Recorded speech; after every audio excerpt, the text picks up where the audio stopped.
Ayyee harka fuunee kabajamtoota daawwattoota keenyaa amma sagantaa akka feetee irra geenyeerra. Sagantaan akka feetee sagantaa falmiiti.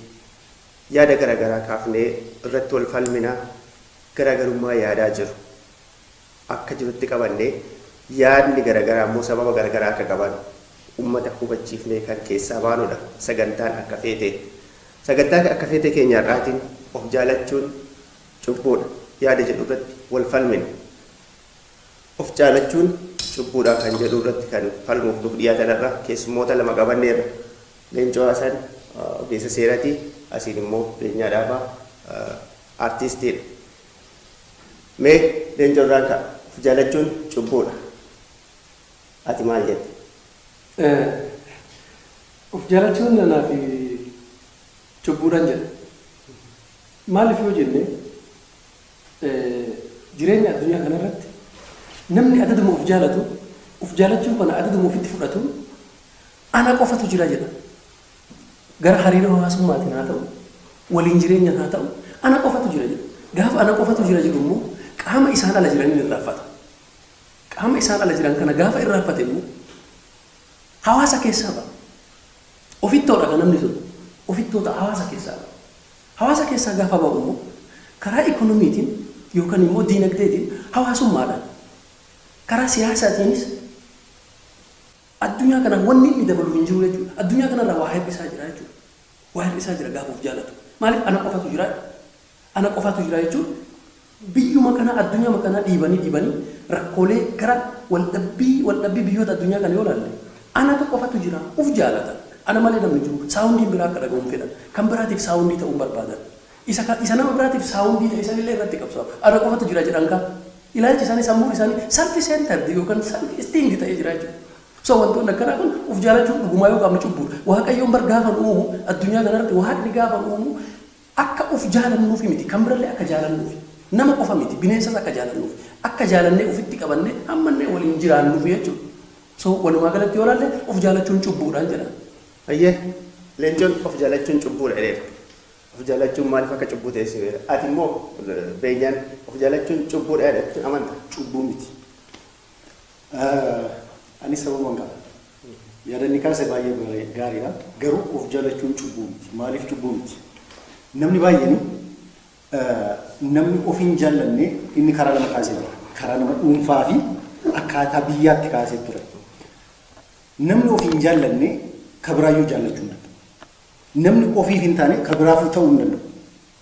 Maaliif namni tokko yoo duraan ofii koo of jaalladha taanaanii akkuma inni Waaqayyo jedhee Waaqayyo namni of jaallattuyyuu waan ofii keef jaallattu namaaf jaalladhu jedha malee dura ofii kee jaalladhu. Ani of hin jaalladhu iyyuu taanaanii namaaf akkamitti maal hin jaalladhani? Dura ofii koo maal hin jaalladhani? Maalin ani barbaadu?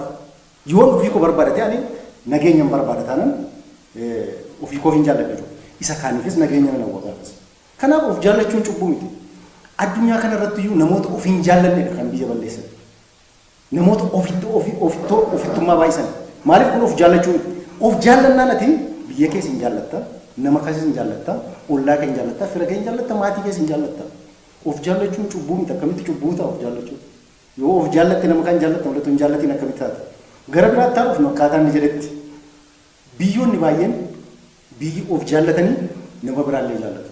Fakkeenya biyya baay'een namoonni biyya baay'ee godaanan fakkeenyaaf godaansa yoo fudhanne biyya kootti hin galii warra jedhama fakkeenyaaf Ameerikaan Tiraampi biyya kootti hin galiin jedhani namoota baay'ee eenyuuf yaadetti biyya isaaf yaadetti of jaallateeti kuni waan rakkoo qabu miti maaliif uummata keef jaallata taanaan uummata maal jaallateeti biyya koorratti shororkeessummaan hin ga'a biyya koorratti rakkoon garaa garaa ga'aa jira jedheetimi kun uummata isaa jaallachuudha waan of jaallateef ani akka badaatti fudhachaa jiru kana.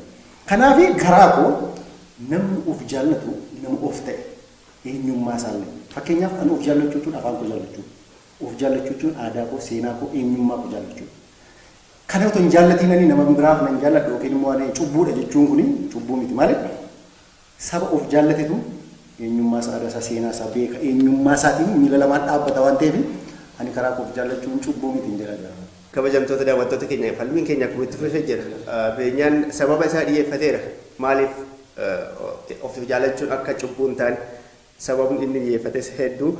Leencoo ati maal jetta? Inni sababa isaa xiyyeeffateera of jaalachuun akkamitti akka cubbuun ta'an ibseera. Yaada isaa kana qaba. Of jaalachuun bara akkamitti akka cubbuu ta'e hayyuun addunyaa kanarratti beekame Aristootilii waa takka kaa'e. Human beings are naturally selfish and evil. Uumamumarraa yookaan ilmi namaa addunyaa kanarratti of jaalataa fi cubbaawaadha. Of jaalataa fi cubbaa sababa inni ta'eef addunyaan kun yeroo ammaa waraana adda addaa keessa seente sabummaa wal qoodu, biyyummaa wal qoodu, daangaa qoodu wal qoodu. Fakkeenyaaf Ameerikaa ilaallu yeroo ammaa.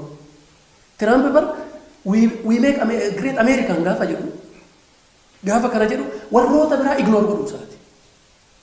Fakkeenyaaf baqattummaa inni duratti kaase keessaa bar baqattoonni Ameerikaa keessa galan yeroo amma maatii isaaniitiin gargar bahaa jiru. Daa'immaniif maatiin gargar bahaa jiru. Kun cubbuudha jedhee addunyaan kan itti ka'aa jiru. Olaantummaa biyya kootii qofa jechaa jira. Keessattuu olaantummaa warra adii qofa jechaa jira. So wantoota kanaa yoo ilaalle of jaalachuun cubbuu jedhan cubbuu. Cubbuu miti. Of jaalachuun akka itti cubbuu ta'e. Saayinsiinis haa laallu, aadaanis haa laallu. Kan biraa jaaladhu, kan biraas ofitti hammadhu, ofittoon ta'ini. Oromoon maal jedha bara aadaa ofii keessatti? Dondhamee amma laale. Dondhummaan waa of jaalachuudha. Uf jaalata ollaa hin kennu, ollaa hin ergu, ollaan biratti beela. Inni baadiyyaa yoo laalle bar qotee bulaa aannan sa'a 5-6 yoo elmatu, inni isa biratti garuu barbareedhaan nyaata. Ollaan ofittoon, ollaan of jaalataan ana malee jira. Only me gaafa jedhu san isa biraa ignore godha, hin irraanfata. Gaafa isa biraa irraanfatu ollaan isa biratti miidhama. Daa'imni isa biratti miidhama, miskiinni isa biratti miidhama. Namni of hin jaallanne gara biraa akkamitti jaallata? Ani dura yoo ofii koo of miila lamaatiif dhaabbadhe akka biyya keenyaatti ansii deema. Namni Oromoon of jaallata Oromoon. Of jaallata ta'e Oromoon uummata of jaallata. Waan of jaallatuuf han biraa ta'a Oromoon. Miti Oromoon hammataadha namni miti. Sirriidha hammataadha Oromoon. Maaliif hammata isa kan? Waan of jaallatuuf. Uummanni of hin jaallanne isa kaanis hin jaallatan. Isa kaanis hin hammatan. Rakkoo isa kaanis hin beekan. Maaliif? Of iyyuu hin jaallatan waan ta'eef. Oromoon garuu waan of jaallatuuf waan biraallee jaallata. Hammatee bulcha. Asirratti amma beenyaani of jaalachuutti sadarkaa baafna moo yookaan of jaalachuudhaan cubbu jenna moo yookaan of jaalachuu keessaa of jaalachuun gaariin hin jira illee isa hojii walii galtee. Of jaalachuun cubbuu miti. Karaaf of jaalachuun cubbuu miti sadarkaas hin qabu. Of jaalachuun barbaachisaadha lafa kanarratti. Nama of jaallatetu kan biraas jaallata, nama of jaallatetu waan biraaf illee ta'a. Iddoo barbaadees gaa jaalala illee beeka isa kaan illee beeka. Maaliif dura of jaallate gaa otoo of hin jaallatiin akkamitti nama biraa jaallachuu danda'a? Akkamitti kan biraaf ta'uu danda'a? Otoo of hin jaallatiin. Of jaallachuun cubbuu akkamitti ta'a? Cubbuu miti. Duratti yoon ani of hin jaallanne taanaan ani of jaallachuun afaanii karaa afaanii ni jira, gama aadaa kootiin ni jira, gama seenaa kootiin ni jira. Yoon aadaa koo jaalladhe aadaa biraallee kan jaalladha. Yoon seenaa koo jaalladhe beeke seenaa nama biraallee kabajuun ni jira. Yoon ani ofuma koo of jaalladhe miila namaa dhaabbadha taanaan kan biraallee kan jaalladha.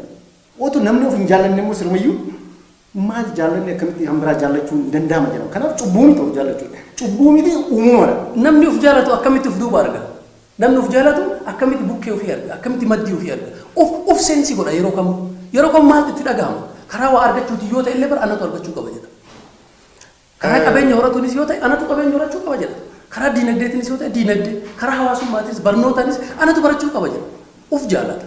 Of seensi godha waan ta'eef isa bukkee jiru inuun argu godha. Dhugummaa isaa dubbannu. Kan ammati kaaste Oromoon waan of jaallatuuf kan biraa hammate waan of jaallatuuf miti Oromoon waan kabajaa qabuuf kan biraa kabaje malee Oromoon waan of jaallatu miti. Osoo of jaallatee Oromoon sabaaf sablamni yookaan qaamni kamuu keessa jiraatee dachee Oromiyaa albuuda Oromiyaa kanatti hin fayyadamu ture. So kan of jaalachuun cubbuudha. Asirratti kan amma keessa seenu. Ottiin kaasa sababa mee waan irratti haasofna namni tokko fakkeenyaaf hiriyaa kee tokko jira.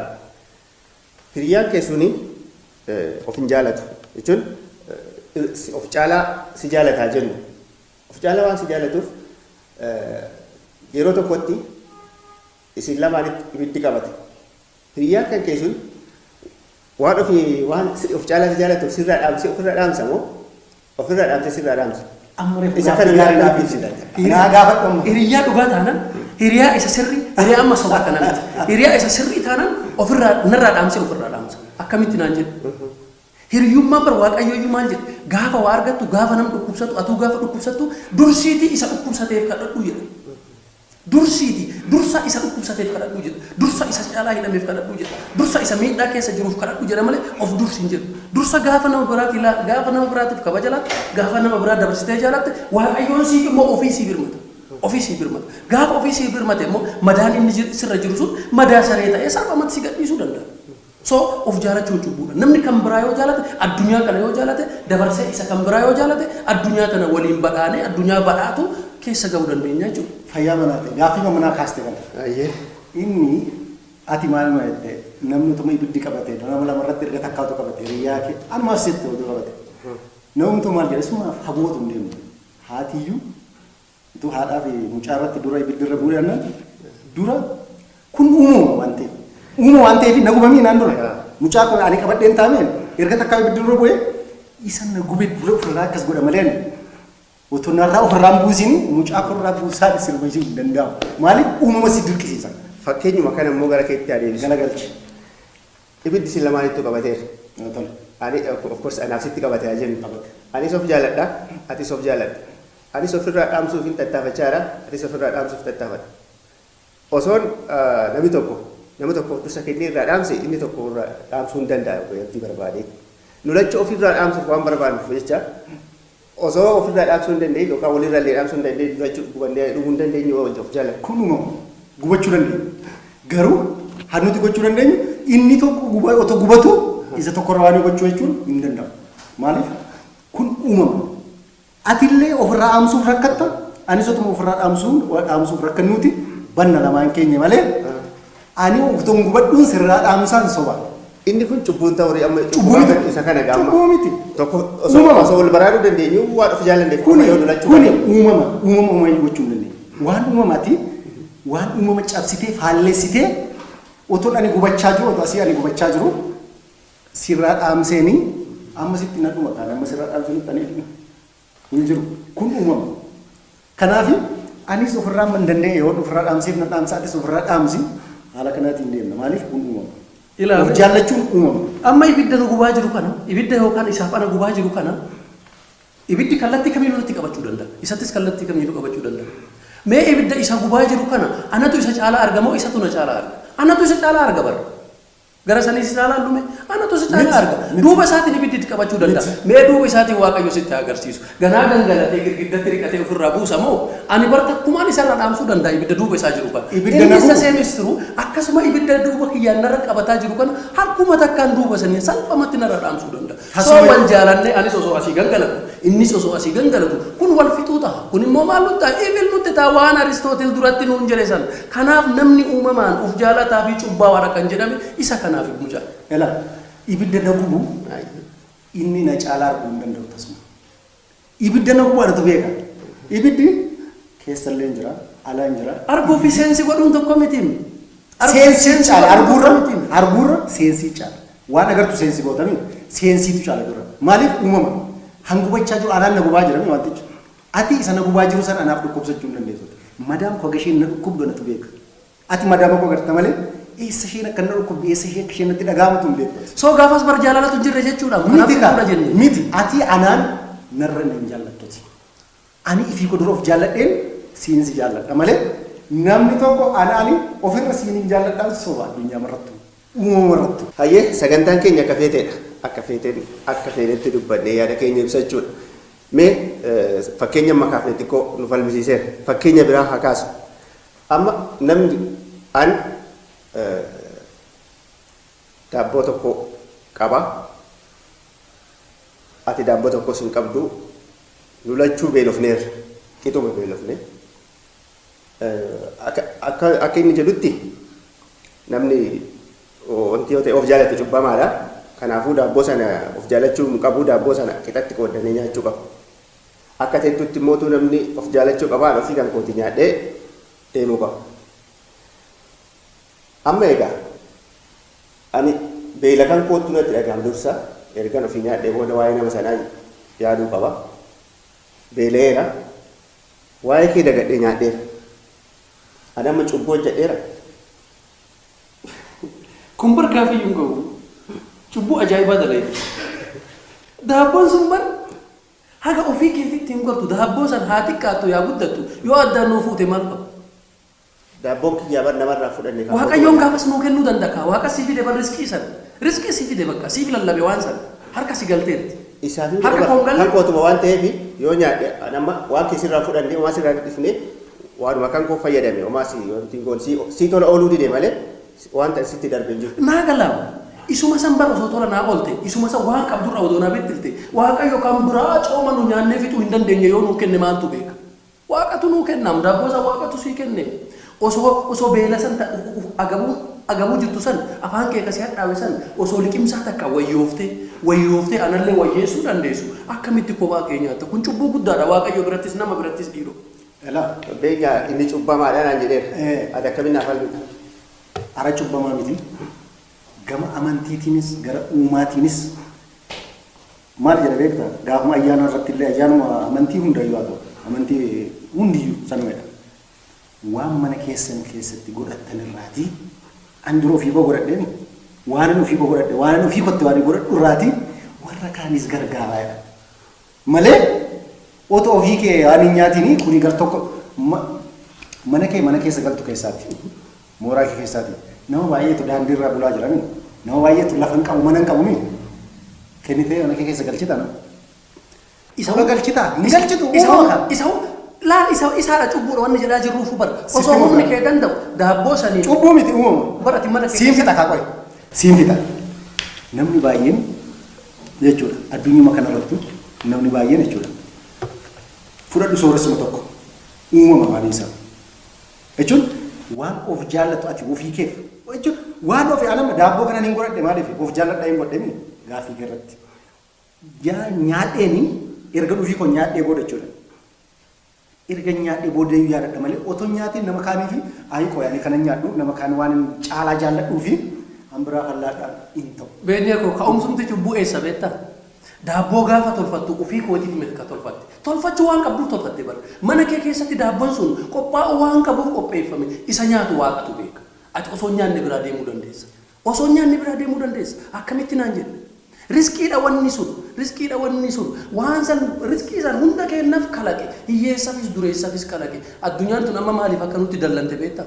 Hongeen maaliif akka baay'ate beektaa? Namni maaliif wal jibbuun akka baay'ate beektaa? Waan cubbaawaa taaneef hundi keenya. Cubbawuu fi of jaallachuun garaagara. Of jaallachuu cubbaawuun ila akka itti hubatte bara jalqabumaa akka itti cubbuu keessa litte daabboo ofii keetii fi ofii kee qofa tolfatte. Ofii kee qofa miti waaqayyo barmaa jira waan qopheeffatte irraa kenni jedhe malee waan qopheeffatte irraa erga nyaattee ofii kuufte kenni hin jedhe. Ofii kuufuu waan qopheeffatte irraa kenni jedhe. Dubbicha akkasi namni kamiyyuu otoo ala namni of jaallachuu miti siruma jalqabuma irraa sii ka'eera of jaallachuu uumama. Of jaallachuu uumama waan ta'eef namni of hin jaallanne siriuma isaa namni ani of illee hin jaallanne nama biraan beeleera illee yaaduu hin danda'u. Maaliif yoon of jaalladha ta'e ani nama biraaf illee akkuma koo beeleera hin jedhan. Yoon of jaalladha ta'e. Ofii koo of hin jaalladhu taanaan akkamitti nama biraa beeleera otoo of hin jaalladhu taanaan akkamitti beeleera jechuu danda'an. Isa beela akkamitti yaaduu dandeessa. Isa beela si bira jiru dhiiftee bar osoo wajji beelaa jiru daabboo ofii nyaatteem kanaaf cubbuudha siin jennaam osoo qalbiin isaa si bira jirtu lubbuun lakkuu takka jedha bara Oromoo bishaan tanaan ma yoo argadde siifis laachuu qaba. Kanaaf daabbicha otoo nyaatiin biraaf kennita. In kenne Sagantaa kana beeksisuudhaan an kan isin wajjin ture Sabboontu Ahmed akkasumas immoo ogeessota istiidiyoo keenya hunda wajjin ta'uudhaan sagantaa keenyatti akka irraa barattanii itti gammaddan shakkii takka iyyuu hin qabnu fuulli keessanis himaa jira waan ta'eef torban sagantaa bareedaa fi miidhagaa ta'e haala fooyya'aa ta'een haala isin itti irraa barachuu dandeessanii qabannee haga walitti deebinutti torban milkii